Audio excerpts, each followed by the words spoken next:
Allah Ta'ala tanokon nganga Allah Ta'ala walay mondo alam biyenke alkaba yebawla alam biyenke maga yebawla sabo se yora yoromina ala kira se yora yoromina alqur'ana jigina yoromina tawafu ke yoromina jibrilu jigina yoromina ala kira naka sahaba uyu se do dinan bara na yoromona aw de binata kata aw se do do yoromona kira yefamu ye kira yefamu ke kawnyanda ko la harma ko kam yala ni nema ni fana mangani barakada doye au fewa ni kakani barakada ye ala wale fo qur'ana kono wa in ta'addana rabbukum la in shakartum la azidannakum wa la in kafartum inna adabi la shadid ako nale Allah Ta'ala nema ke mami islama yala nema la bilibili la ilaha illallah kofe o doye hiji ni Allah Ta'ala yo nema ke iye kunniya ni ala barakada kale Allah Ta'ala don baran kebalay kali Allah Ta'ala don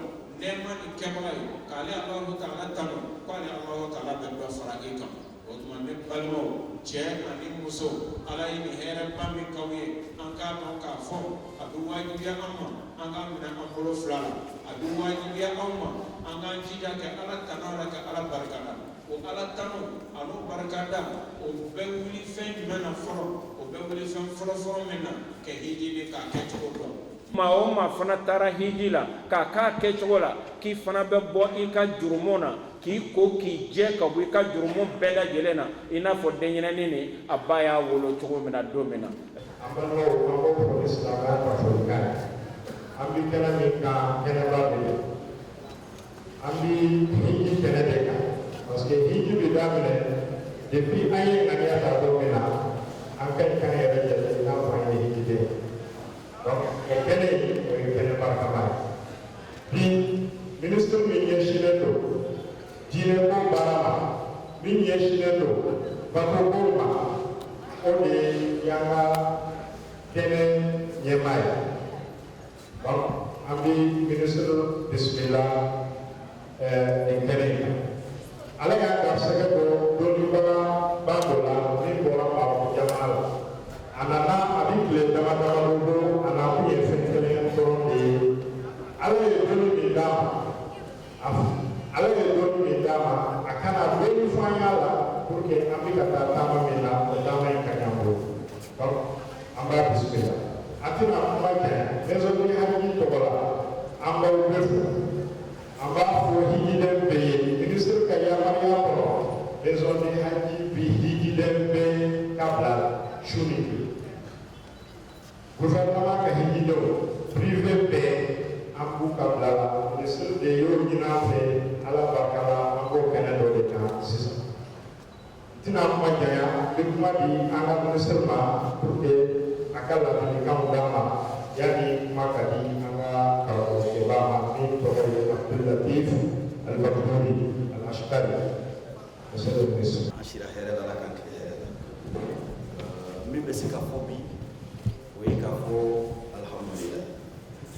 alhamdulillah kaye hijila benchuko be ka passing quarter privé ni étatique quota donc hakili ma ka maison du hajj directeur pour c'est vrai on est des quoi ka kete mais afana yi chesira baranya ni donc ka fo agence et bi quand ka agence bi hal sauka don uni gouvernement embêtant de mon fait en quand ka minguye en bas donc en be ñu dafa du gouvernement en be haklina mi lo fe na nyena don terrain ko me ci ko mais ñalo ci en be ñu on tene ñu ko fa ñu ka ñu place kuma on flana yemi slamo tesenga foni la mba fo yesuni au ka bauta au min tabu ma au min bena ka ko min denyere ni dum biskara zarati tawla au ka bauta jamana ka bauta jamana kunti la shi ka ko ka kabini do mi ana fanga dina be ka tase kuata jamana ni ko kuna jai o tase ni jamana ni ko ngono ni ko islam ya mali kalo yera mali sumbe do mali selebe ke mali mais faut ni les cas sont au tourna au début ka bagaya ka ministère qui dina kama ka maintenu malgré que toi vous ni fait nous pas de boka dina ko dina ministère ka son sans plan ko kaye 100% de ko hiji wa bi agence be ba ko be alhamdulillah ko hiji do so pour donc ko ta parce que nous voyons na hiji ko donc aucun problème ka jamana ka asira maka kuma sarana ko e mo woni na conférence dawma professeur Robert imam abbe bismillah agora jamana mina ka no de kuna dia ro fa abbe ko sabani mo anya maka ka do bismillah nko isona imaso dina yera mais isona imaso dina yera rasulillah sallallahu alaihi wasallam o bonzo nye dugumi dina na jamana nyemwe Maroc Mohamed VI donc kira rasulillah bonzo o ka jamana o ka chide deni nan kwa ka chide ma min te jamana ko do fa ita fa na min manala aziz maison de directeur afa dina ministère be Maroc jamana Mohamed VI commandeur de France dina be de mo abali ko ani har premier ministre te fata ministère kelen be o ka ko pare ko Maroc jamana ministère des affaires religieuses et des hapos donc faut y tekay jamana ñam ko taka donc à son ko ne tonyo mi be o ka chef de cabinet blaka o koroy jamana ni na dia ani ma jamana mo so bi ambe kira rasulullah mo dem o lu fana ka chije so donc aw ko kira ko ka zegemani aw ko jija ko man nu la amata ko fuy kama fo kaw hakli ka son fen kura ate ko ma be dola tala ka rasulullah do ko ka rasulullah o hakli na tan mais mumba to ma yo be dina famia afambe ka pour ko wire hakli ka jagal ko ke ka bon ka ko do dina donc d'abord donc nous disons merci au conseil d'être présent parmi nous, merci au royaume du Maroc comme les croyants, Sa Majesté le roi Mohamed VI d'avoir accepté d'accompagner le Mali dans cet ancrage d'un islam authentique par la formation au moins de 500 imams allemands du Cameroun pour le Mali. Donc nous vous remercions. Que le fait que le directeur de la maison lui a adressé la lettre par la personne en moins d'une semaine de soyez là, cela démontre de toute la singularité des rapports entre le Maroc et le Mali, mais surtout entre le président de la République et la Général Boubacar Keïta et le roi, Sa Majesté, complètement Mohamed VI. Donc soyez les bienvenus pour une meilleure conférence, pour un meilleur enseignement, pour une meilleure leçon à tirer au profit de l'ensemble de la Oumma malienne. Par ma foi, votre biais. Merci et bonne conférence. Et vous remercie. Assalamu alaikum.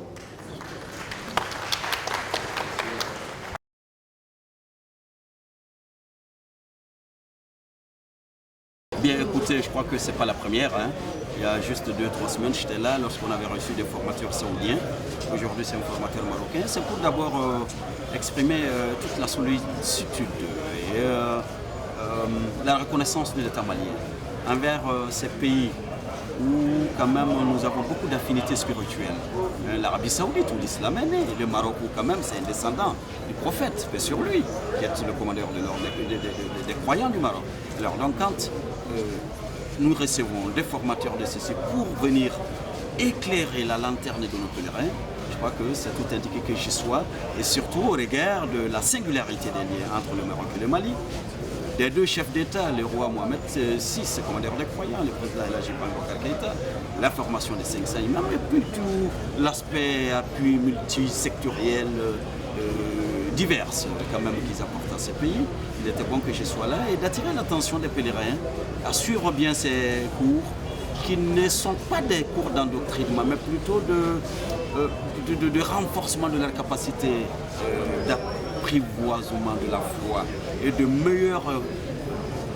clarification dans les esprits afin qu'ils fassent le libre choix. Alors donc cela est très important. Et j'ai profité aussi de leur rassurer, notamment à la partie filière privée, que nous sommes là pour l'ensemble des Maliens. Et rassurer les pèlerins au regard de tout ce qu'ils peuvent entendre d'informations filicritiques, je pourrais dire que tout est fin prêt pour recevoir l'ensemble des pèlerins maliens à la Mecque, singulièrement des pèlerins de la filière gouvernementale, au premier vol, je crois le 27, pour être là-bas dans un hôtel digne de ce nom, à 750 mètres du Haram, à 5 minutes de marche. Je vous remercie.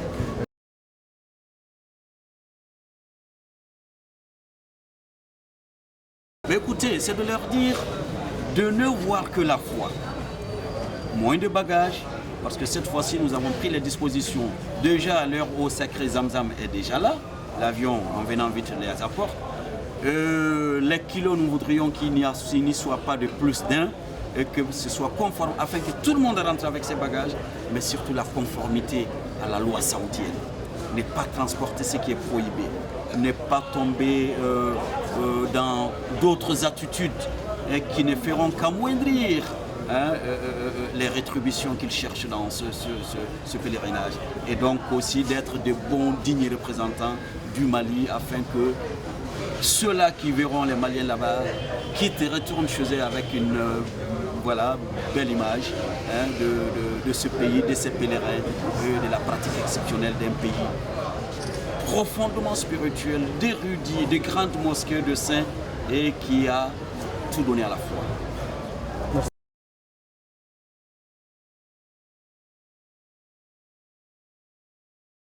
Oui, non, je crois, en fait, c'est ce que j'ai dit, ces différentes formations concourent à mieux édifier les croyants. Et donc, à lui permettre d'avoir l'esprit de discernement, requinqué intellectuellement, spirituellement. Et donc, lorsque l'esprit de discernement est là, il n'y a plus de possibilité d'endoctrinement ou d'embrigadement. Le libre choix est là. Et donc, je crois bien que de telles formations aident à cela. Moi, je n'aime pas les termes à la vogue, mais je dirais simplement de telles formations aident à échapper à un courant politico-religieux très négatif pour ce qui est de l'image que cela peut donner à l'islam.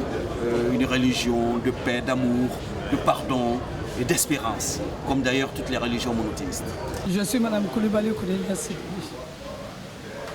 J'ai eu à travailler à l'aéroport pendant 33 ans en tant que chef service passage qui s'occupe des vols arrivés de là. Dites-nous quel est l'objet de cette rencontre aujourd'hui?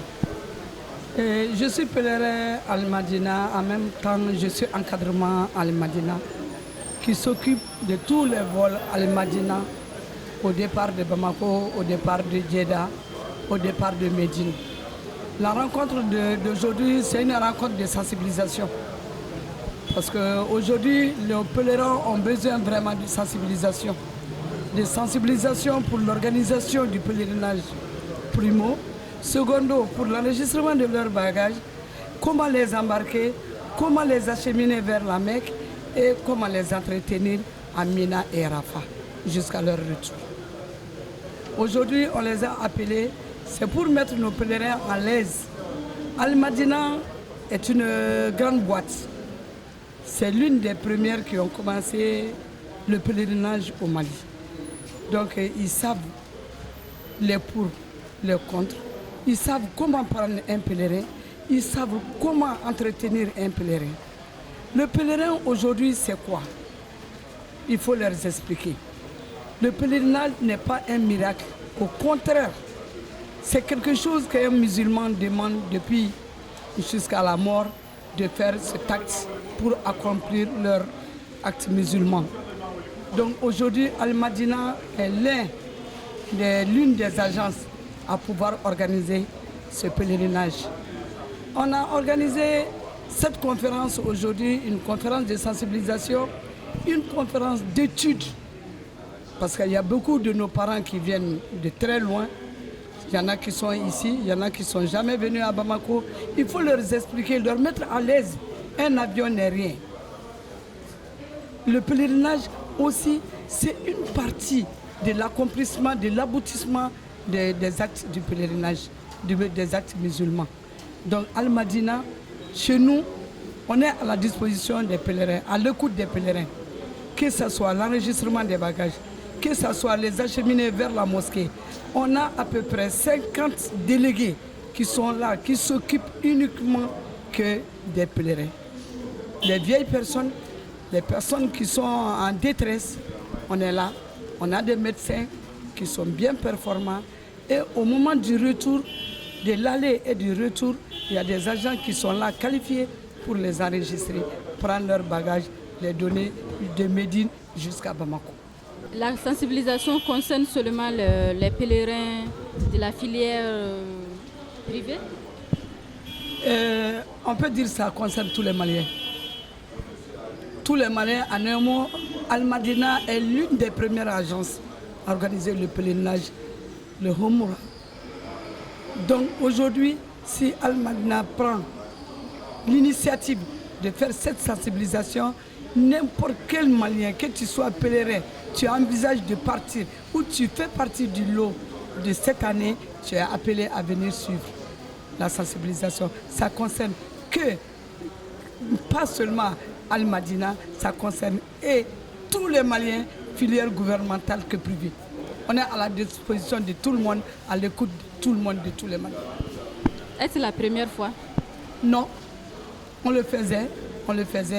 Chaque année, on le fait, mais c'était au niveau de l'agence. Cette année, on a voulu élargir parce que chaque Al-Madina, chaque année, on fait un peu plus. Vous avez à nos jours combien de pèlerins inscrits à Al-Madina? Aujourd'hui, on a dépassé nos quotas de plus de 300 pèlerins. Al-Madina seulement? Al-Madina seulement. Après la filière gouvernementale, c'est Al-Madina. Bon, je vais ajouter quelque chose. Ce genre de rencontres et de conférences, ce n'est pas aujourd'hui seulement. Depuis à l'inscription des pèlerins jusqu'à leur départ, il y a un contact permanent entre les pèlerins, les délégués Al-Madina, les responsables Al-Madina, en un mot, l'encadrement Al-Madina. Il y a une grande salle au niveau de l'agence Al-Madina où il y a la formation chaque mardi et chaque samedi pour les femmes et chaque lundi et chaque dimanche pour les hommes. Depuis à l'inscription jusqu'au départ. Votre quota fait combien? Je saurais vous le dire, mais je sais qu'on est en dépassement de 300. Merci bien. Bonjour. Salam alaikum warahmatullah. I bɛ se k'i tɔgɔ fɔ an ye yan? Ne tɔgɔ ye Mahamadu Kamara. I bɛ se ka kuma pèlerinage labɛn cogo kan Mali la, Al-Madina na? Alhamdulillah rabbil alamin. An bɛ se ka dɔɔni fɔ a la, mais an bɛ se ka kuma yɔrɔ min kan précisément o ye Côte d'Ivoire. Ne sigilen bɛ Côte d'Ivoire. Bon, Al-Madina kɔni kan kɛ représentant ye Côte d'Ivoire. Ni n tɔɲɔgɔn Musa Fofana. Bon, depuis 2002, an kɔni sigilen bɛ Côte d'Ivoire. Al-Madina an b'a représenté yan ka d'a kan maliyɛn minnu bɛ déplacement ka nɔgɔya olu bolo. Donc ni maliyɛn minnu bɛ dɔrɔn donc an b'olu ka sɛbɛnw ta n'an nana Al-Madina fɛ an bɛ u ka visa n'u ka secours ni ka fɛn bɛɛ kɛ.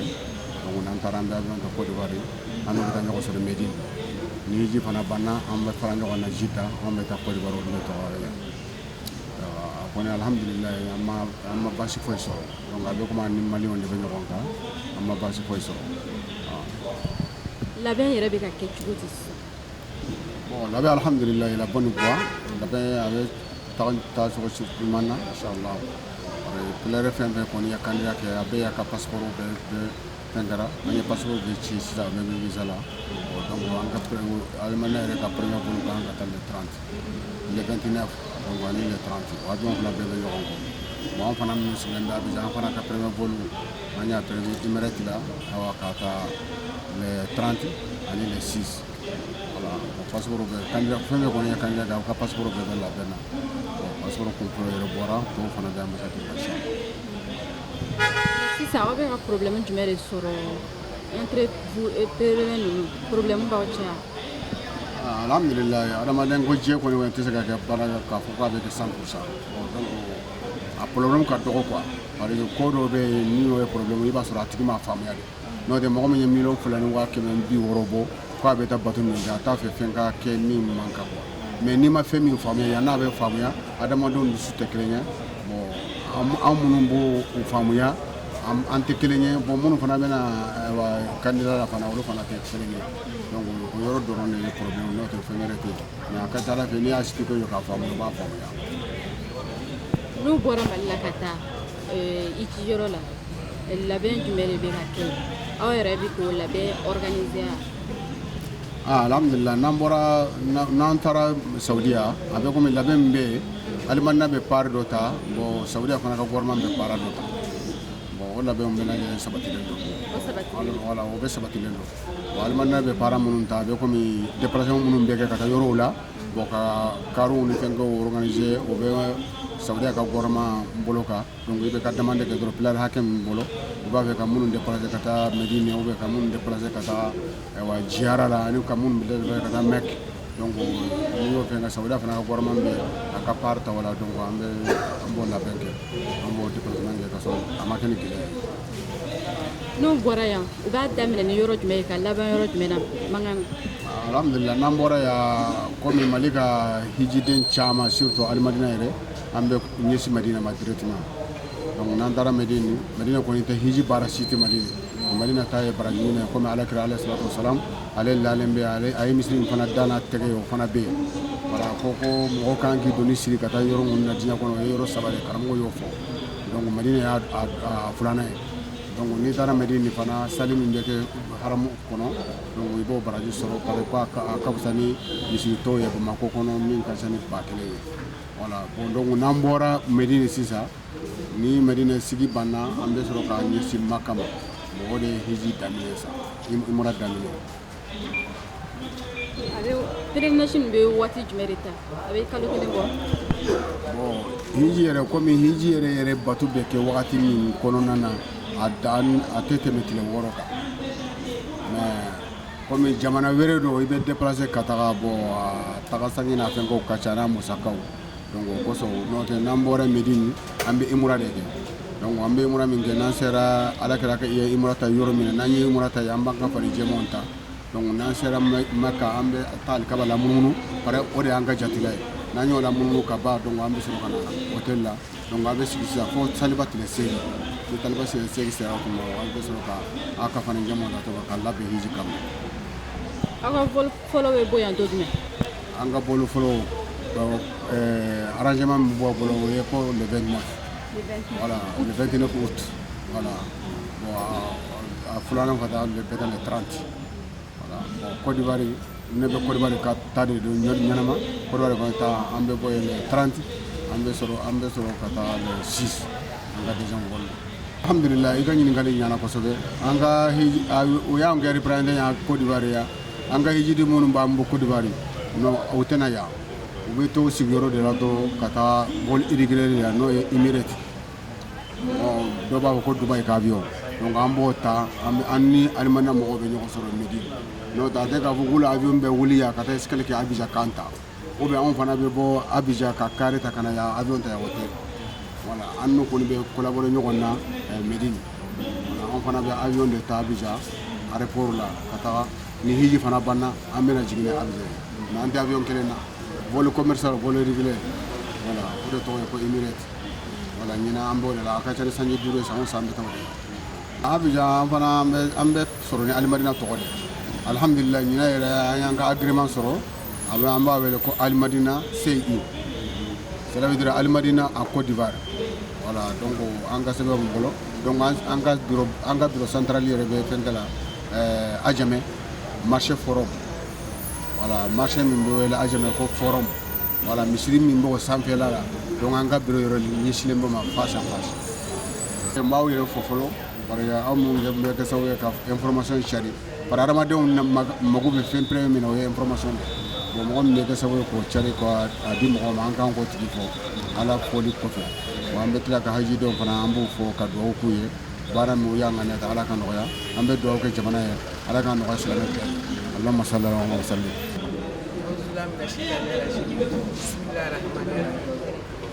hiji ye silamɛya sari dɔ ye ni ala y'a se k'i ye i bɛ taa ni ala ma se k'i ye fana a bɛ ne kan ne ka ne alhamdulilahi rabbil alamina ni denw ye ne bila ka taa hiji la alimadina fɛ n tɛ ne siɲɛ fɔlɔ ye ka taa alimadina fɛ nin ye presque ne siɲɛ 4 de ye alimadina ye agence min ye a agence ka ɲi ka taa Bamako ma fo Maka Medine ka bɔ Medine ka taa Maka an bɛ fɛn fɛn kɛ vraiment Al-Madina est à chancy satisfait. On n'a pas de problème avec eux, un problème ta anka ou fait ama jibula yorosila ou kani Al-Madina kani à chancy jerani parce que die iji fola ke moko fe ni bonya soraka be flana ka o ni ne chien folo Al-Madina fe ni chien sabana di kala Al-Madina fe personnellement mal de ka problème si so qui a des cas de life madri ka problème soro logement ko ama problème soro la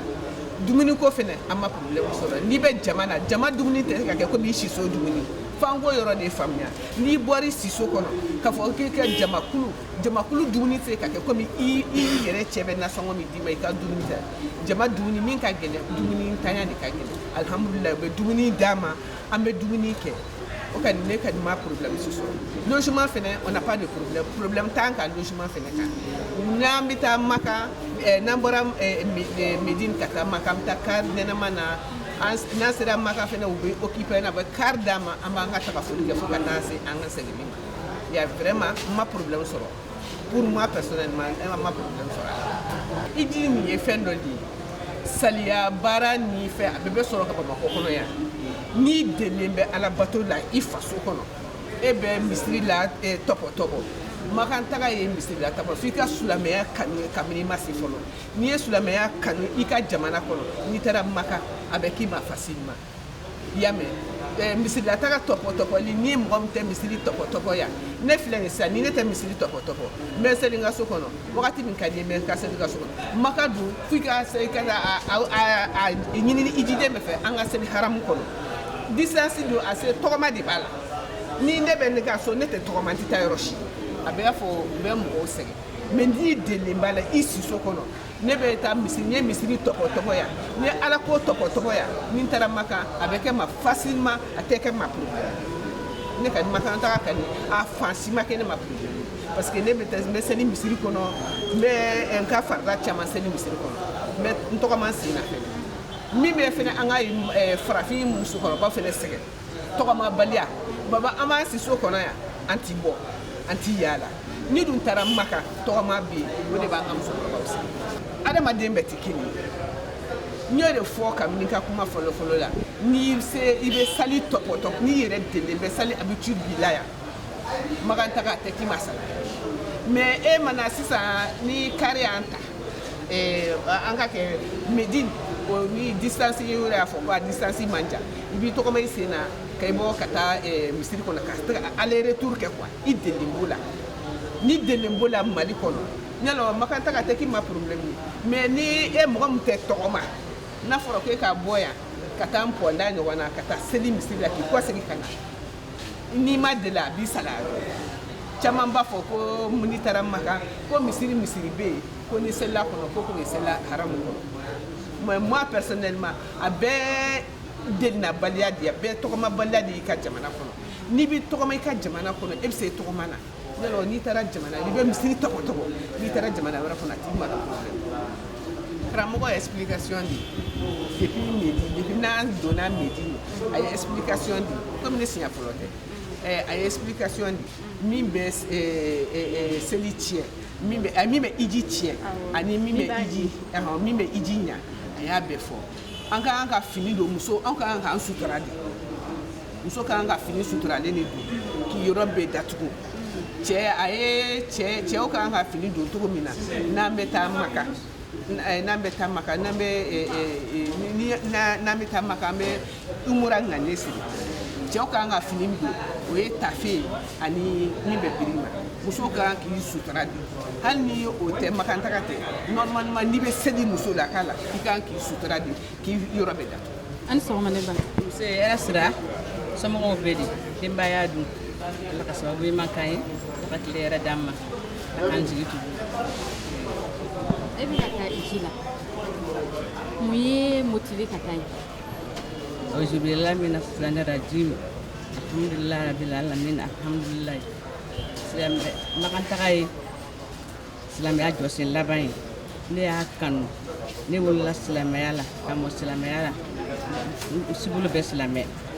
makantaga in y'a kanu a mɛnna alhamdulilahi rabbil alamin sa ala y'a nɔgɔya n ye n y'a ɲini fana ka taa alimadina fɛ alimadina ne badenmuso bɛ agence la Aja Bintu a taara ni mɔgɔ mɔgɔ ye san o san n'u nana kabini anw ba balolen bɛ taga foli kɛ Aja Bintu Alimadina ka ɲi u bɛ mɔgɔw bonya u ka giriw bɛ mɔgɔw respecté u bɛ kɛ mɔgɔw u bɛ mɔgɔw dɛmɛ yɔrɔ min ka di u bɛ taga yen nɔ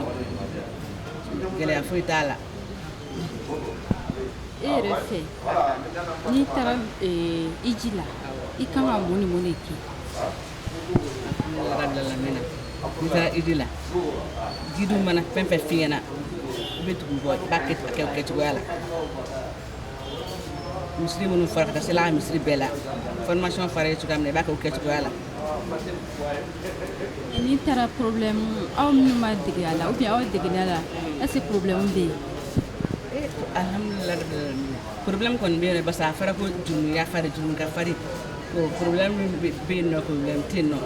a man ka i man ka jira k'a fɔ ko i sɛgɛnna i taara ka taa baraji ɲini de la